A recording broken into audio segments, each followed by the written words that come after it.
Hey, what's going on guys, Guustavv here. I'm back with another deck profile. This time it's my Swordsoul list from last Friday's video. This was a build I was testing with the Apple Dragon and honestly I loved playing it. So let's hop right in.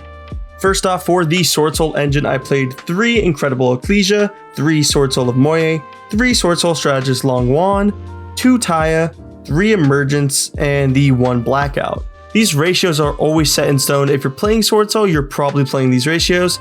If you're not, you're probably splashing it with something else outside of Tenyi's. Not much else to say about these, moving on. Next up we have 2 Ringawurm and the 1 Protos. Ringawurm was just something I was testing as a way to play around NIBIRU, and I can safely say it does its job very well. In most cases you can get nibbed as you do the Apple Dragon combo, but the earliest they can do it is on the summit of Coral Dragon, so even if they do have NIBIRU, you still draw 2 from Moye plus Coral. Also, you can still follow it up with Longwan or the Tenyi's if they do nib you, so you'll be in a great position afterwards. For the Tenyi's, we're playing the pretty standard stuff. We're playing 3 Ashina, 3 Vishuddha, 3 Adhara, and the 1 Shathana, but I actually opted not to play heavily Dragon Circle and just max out on Vessel for the Dragon Cycle. This is a build that opts to play around NIBIRU as much as possible, so to make space for everything I had to cut Heavenly Dragon Circle, and I actually feel like Vessel is an incredible card. You just set up so much advantage with this, you really should just be playing this at 3, no matter what kind of build you're playing. If I were to actually put Heavenly Dragon Circle back in the deck, you have to cut out hand traps, and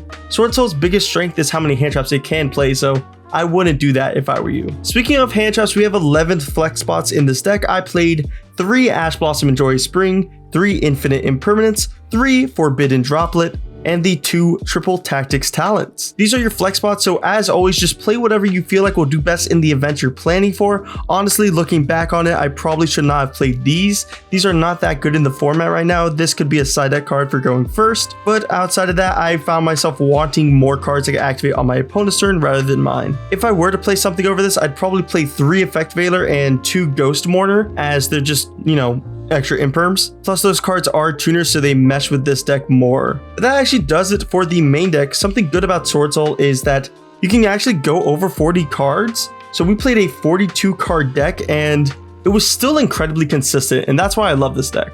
You can even play it at 43, and if you're feeling brave, 45, but I love 43 card Swordsoul decks. But moving on to the extra deck, I played 2 Monk, 1 Shaman, 1 Coral Dragon. I played this over Triage Master and Stars Charge Warrior because of its pop effect. I really wanted that removal. Plus it is a tuner and I like the extra versatility of that. I played the 1 Yazi and the 2 Boxia, 1 Dragite, 1 quarter century rare Crystal Ring fresh out of Rarity Collection 2, 1 Draco Berserker, 2 Swordsoul Grandmaster Qizhao, 1 Chaofeng, 1 Qixing Long Wan, and the 1 Chengying. If you're not playing a Ringawurm version of the deck, you can cut the Coral Dragon and the Crystal Wing as they don't do anything. But if you need to cut something outside of those 2 cards, I'd probably say Dragite. And if you're feeling desperate, maybe one of the Boxias. But that's going to do it for today's deck profile. If you enjoyed it, make sure to subscribe. I try to upload twice a week, including locals content, so stick around. And if you want a sick playmat like mine, head on over to grimoireaccessories.com and use code GOKI5 for 5% off your next purchase. But with that, my name is Guustavv, and I'll see you guys in the next video. See ya!